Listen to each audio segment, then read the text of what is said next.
मेरी इन्नी तेज चलन दी है कि छापर असी पाते तंदूर तो साढ़े को ही काबू नहीं आ रहे।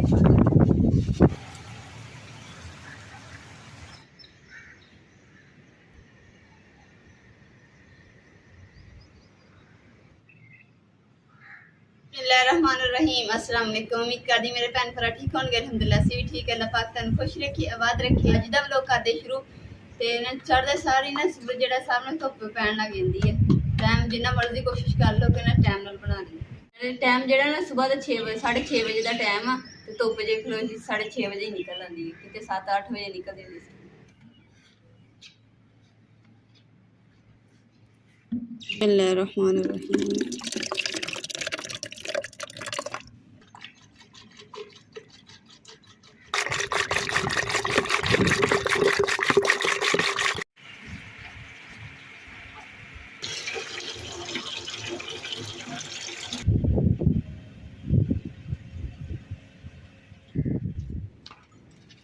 माशाअल्लाह जी मौसम जो ना बड़ा प्यारा बनया है। कभी धुप निकल आती है, कभी फिर बदल हो जाते हैं, ना ठंडी हवा चलती मजेदार।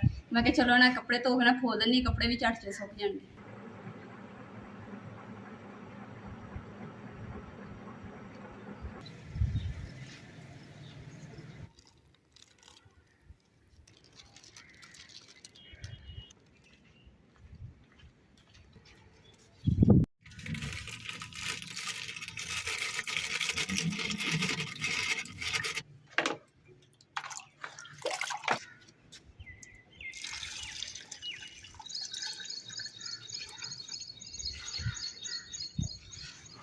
माशाअल्लाह जी पोचा तैयार हो गया। बन्नी है ना इनू भी असी ना खूबसूरत बनावांगे।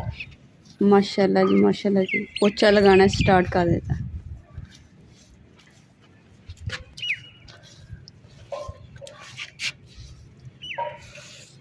वैसे तो इन्हें तो पोचा लगाने की सानू जरूरत नहीं सी, पर खूबसूरत जो पोचा है ना, पोचे की वजह तो ज़्यादा ही खूबसूरत लगता वा। तो इस वास्ते असीं क्या चलो पोचा इनू लगा दें, नाले डबल हो जाएगा।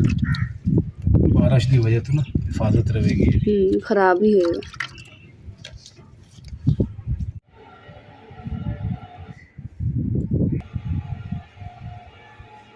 मम्मा जी कह रहे हैं कि रंगीली बेचारी सारी ना बुढ़ी हो गई है, जिदा मैं बुढ़ी हो गई।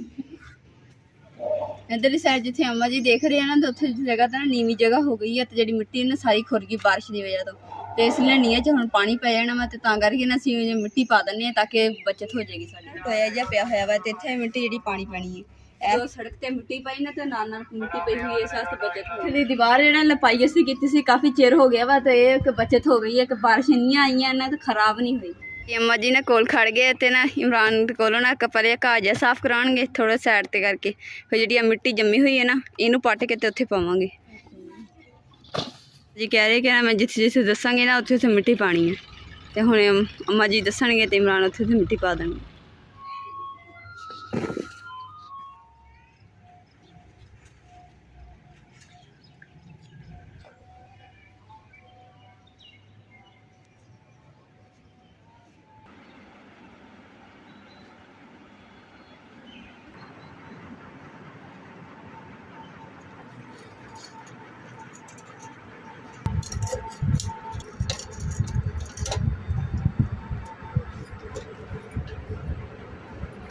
लाल टन का शीशा देखो कि कितना काला छिया हो गया सी चला चला के, तो इसलिए हम अच्छी तरीके साफ कर लेंगे।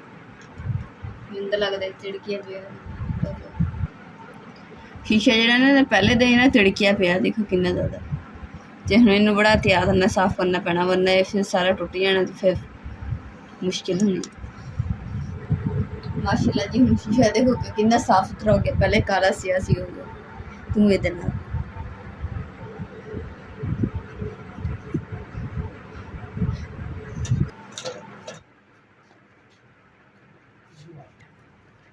पैंदा वाली साइड जी ना गर्म सी, इस वास्ते ना अम्मा जी को चार पाई चुकी नहीं गई, तो हम दूसरी साइड जिथे पट्टी जी है ना तो ऊपर की फिर थोड़ी गर्म है, इस वास्ते चुकी गई। माशाअल्लाह जी अम्मा जी ने ना खाना भी खा लिया, तो लस्सी भी दूध दी बना के ना कच्ची लस्सी बना के पी रहे हैं माशाअल्लाह। इमरान अम्मा जी ने तो रोटी खा ली, तो तुसीं रोटी खानी? नहीं जी मैं रोटी नहीं खानी। ਇਸ ਤੋਂ ਇਲਾਵਾ ਮਾਸ਼ਾਅੱਲਾ ਜੀ ਚੁੱਲ੍ਹੇ ਜਿਹੜੇ ਨੇ ਵੀ ਪੋਚਾ ਲਗਾ ਲਿਆ ਵਾ। ਤੇ ਜਿਹੜਾ ਇਹਦੀ ਅਗਲੀ ਸਾਈਡ ਤੋਂ ਡਿਜ਼ਾਈਨਿੰਗ ਹੈ ਨਾ, ਜਿੱਦਾਂ ਚੁੱਲ੍ਹੇ ਦੀ ਡਿਜ਼ਾਈਨਿੰਗ ਬਣਾਈ ਵੈਸੇ ਇੱਦਾਂ ਹੀ ਬਣਾਈ ਹੈ। ਤੇ ਪਹਿਲੇ ਅਸੀਂ ਚੌਰਸ ਡੱਬਾ ਬਣਾਤਾ ਸੀ ਸਾਈਡਾਂ ਦਾ। ਮਾਸ਼ਾਅੱਲਾ ਕਿੰਨਾ ਖੂਬਸੂਰਤ ਲੱਗਣਾ ਜੀ, ਇਹ ਵੀ ਖੁਸ਼ਕ ਹੋ ਜੂ ਨਾ, ਇਹ ਵੀ ਜ਼ਿਆਦਾ ਸੋਹਣਾ ਲੱਗੂ। ਅਲਹਮਦੁਲਿਲਾ ਦੁੱਧ ਮੈਂ ਸੁਬਹ ਨਾਲ ਬਚਾ ਕੇ ਰੱਖਿਆ ਸੀ। ਅਸੀਂ ਸੇਬ ਪਏ ਸੀ, ਮੈਂ ਚਲੋ ਅੱਜ ਨਾ ਜੇ ਸੇਬਾਂ ਨਾਲ ਮਿਲਕ ਸ਼ੇਕ ਬਣਾਉਂਦੇ ਆ, ਬਣਾ ਕੇ ਸਾਰੇ ਜਣੇ ਪੀਣੇ। ਸੁਬਹ ਨਾ ਅਸੀਂ ਚਾਹ ਨਹੀਂ ਬਣਾਈ ਸੀਗੀ, ਮੈਂ ਕਿਹਾ ਚਲੋ ਚਾਹ ਲਈ ਜਿਹੜਾ ਦੁੱਧ ਬਚਣਾ ਵਾ ਨਾ, ਤਾਂ ਉਹਦੇ ਆਰਾਮ ਨਾਲ ਨਾ ਮਿਲਕ ਸ਼ੇਕ ਬਣਾ ਕੇ ਸਾਰੇ ਜਣੇ ਪੀ ਲਾਂਗੇ। ਨਾਲੇ ਅੱਛਾ ਵੀ ਚਾਹ ਨਾਲੋਂ ਜ਼ਿਆਦਾ ਅੱਛਾ ਹੈ। ਅਲਹਮਦੁਲਿਲਾ ਮਿਲਕ ਸ਼ੇਕ ਮੈਂ ਬਣਾ ਲਿਆ, ਇਮਰਾਨ ਨੂੰ ਮੈਂ ਦੇ ਦਿੱਤਾ। ਤੇ ਹੁਣ ਅੰਮਾ ਜੀ ਦੇ ਵਾਸਤੇ ਨੇ ਗਲਾਸ ਪਾ ਕੇ ਰੱਖ ਲਿਆ, ਤੇ ਮੈਂ ਹੁਣ ਆਪਣੇ ਵਾਸਤੇ ਨਾ ਤਿਆਰ ਕਰਨ ਲੱਗੀ ਹਾਂ। ਨਾਲੇ ਸੇਬਾਂ ਦਾ ਜਿਹੜਾ ਮਿਲਕ ਸ਼ੇਕ ਹੈ ਨਾ, ਬੜਾ ਮਜ਼ੇਦਾਰ ਲੱਗਦਾ ਹੈ।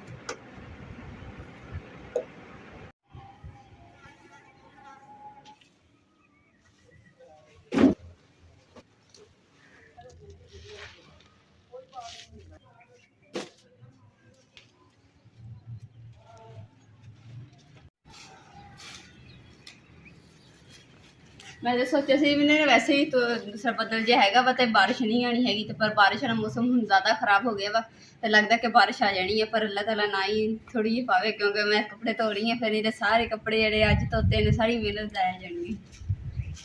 ਬਾਕੀ ਅੱਲਾਹ ਤਾਲਾ ਖੈਰ ਕਰੇਗਾ। ਬੱਦਲ ਦੇਖੋ ਕਿੰਨਾ ਕਾਲਾ ਸਿਆ ਆ ਰਿਹਾ, ਇੱਧਰ ਦੇਖੋ ਤੇ ਬਿਲਕੁਲ ਕਾਲਾ ਜਿਹਾ ਵਾ, ਜਿੱਦਾਂ ਕਿ ਹੁਣੇ ਬਾਰਿਸ਼ ਪੈਣੀ ਨਾ। ਹੁਣ ਵਾਸ਼ਰੂਮ ਜੋ ਨਿਕਲੇ ਦੇਖਿਆ ਤੇ ਮੌਸਮ ਜ਼ਿਆਦਾ ਖਰਾਬ ਮੈਨੂੰ ਲੱਗਦਾ, ਮੇਰੇ ਕੋਲ ਕੱਪੜੇ ਵੀ ਨਾ ਤਾਰ ਤੇ ਨਹੀਂ ਫੋਲ ਹੋਣੇ, ਤੇ ਕੱਪੜੇ ਮੈਂ ਅੰਦਰ ਰੱਖ ਲੈਣੀ। ਔਰ ਗੱਟੂ में ਚੱਕਿਆ ਵਾ, ਤੇ ਮੈਂ ਕਿਹਾ ਚਲੋ ਇਹਨਾਂ ਤੋਂ ਬੂਟ ਵਗੈਰਾ ਨੂੰ ਢੱਕ ਲੈਂਦੀ ਤਾਂ ਕਿ ਇਹ ਨਾ ਚੀਜ਼ ਖਰਾਬ। ਕੱਪੜੇ ਜਿਹੜੇ ਮੈਂ ਧੋਤੇ ਸੀ ਨਾ, ਤੇ ਪਰਾਤ ਜਿਹੜੀ ਵਜ਼ਰੀ ਸੀਗੀ, ਇਸ ਵਾਸਤੇ ਨਾ ਇਮਰਾਨ ਚੁੱਕ ਕੇ ਲੈ ਕੇ ਆ ਰਹੇ ਆ, ਕਿਉਂਕਿ ਮੌਸਮ ਜਿਹੜਾ ਨਾ ਬਹੁਤ ਜ਼ਿਆਦਾ ਖਰਾਬ ਹੋ। ਮੈਂ ਕਿਹਾ ਚਲੋ ਕੱਪੜੇ ਨੂੰ ਅੰਦਰ ਰੱਖ ਲੈ।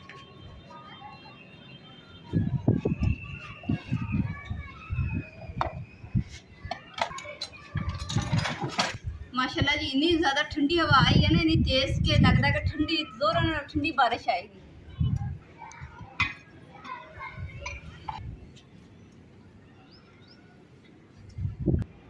सब तो पहले ना गिट्ठी वगैरह इदा चीज़ा जी मैं ढक लेनी, क्योंकि ताज़ा पोचा लगाया वा तो सारा ना खराब ना हो जाए।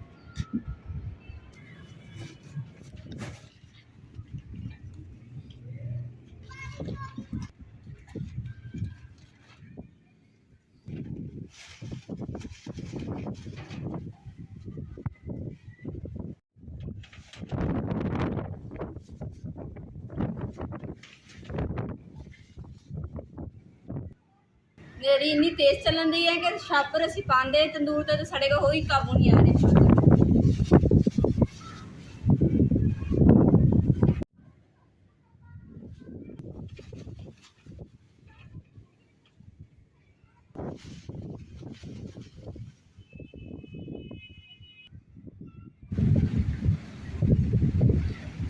हर चीज़ ढकते ढकते ही ना बारिश होने लग गई आ। हवा जी इन्नी तेज़ चलती, छापर रखे सीटां रखियां फिर भी उड़ जाते हवा नाल। मंजी भी खड़ी की, मंजी भी साइड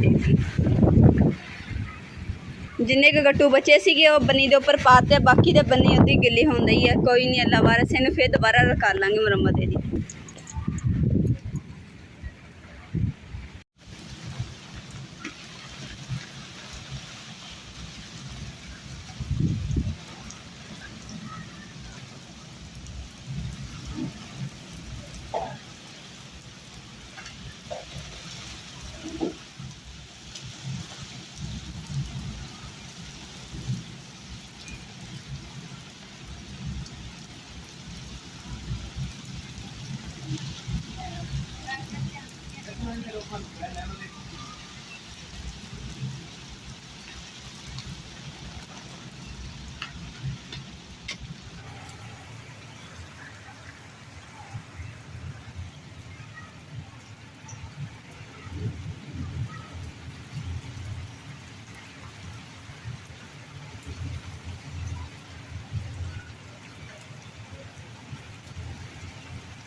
बारिश जी बारिश आने तो पहले चीज़ा ढकते सी ना, तो एकदम ही ना बारिश आ गई तो हर चीज़ भज नट दे ना सारी भेज गई मैं बारिश।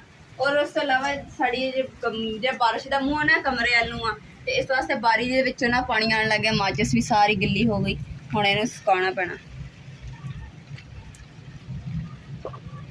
और बारिश का पानी देखो कि कमरे तक कितने तक आ गया, पहुंच गया, दरवाजे भी गिले हो गए। बारिश से गिले हो ही गए थे, तो मैं क्या चलो हम बारिश में इंजॉय कर लेने ठंडी ठंडी कड़ियां।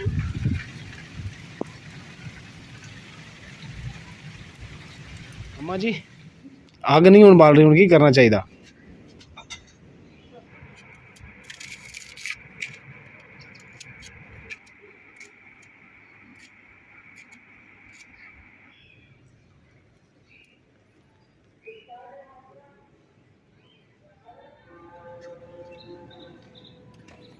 अल्हम्दुलिल्लाह बारिश हो गई है ना, तो ठंडा ठंडा मौसम हो गया, तो हल्की हल्की बूंदाबारी हले भी हैगी। तो उस तो अलावा मैं बारिश च भेज गई थी, इसलिए मैंने कपड़े जो चेंज कर लिए।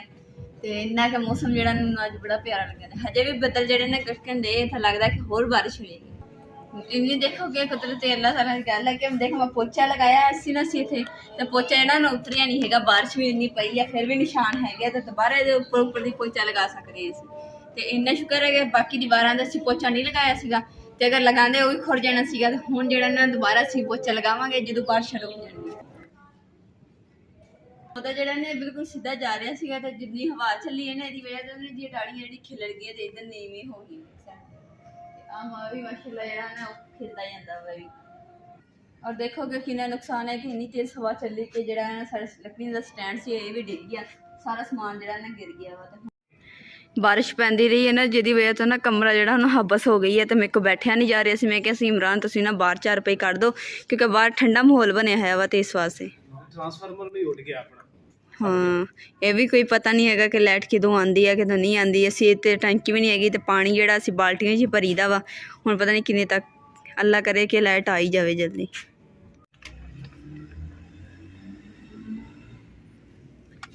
मैंने गिट्ठी तो नीचे का इसलिए चौक के देख रही थी कि मैं कि गिट्ठी ना चो तो नहीं रही हैगी, पानी तो नहीं गिर रहा नीचे बर्तनों से। तो देखिए कि शुक्र अल्हम्दुलिल्लाह कि नहीं गिरी, क्योंकि उत्ते छापर पाया है, इट्टां रखी हुई वा इस वास्ते। छापर तो तुहानूं नज़र आ रहा है, देखो किस तरह कड़ियां दे पानी है ना खड़ा हुआ। अगर इस गट्ठू पाते ना फिर ये गिल्ली हो सकती सी, पर छापर पाता से ना, सगों तां करके बचत हो गई। तो अज के व्लॉग का मैं इत्थे एंड करूँगी। उम्मीद करती मेरे भैन भाइयों ने साड़ा अज का व्लॉग पसंद आएगा, तो साढ़े चैनल लाइक करो, शेयर करो, सबसक्राइब करो और अपनी फैमिली जरूर शेयर करो। अल्लाह पाक सानूं खुश रखे, आबाद रखे, अपना और अपनी फैमिली का बहुत ज़्यादा ख्याल रखिए। अल्लाह हाफिज़।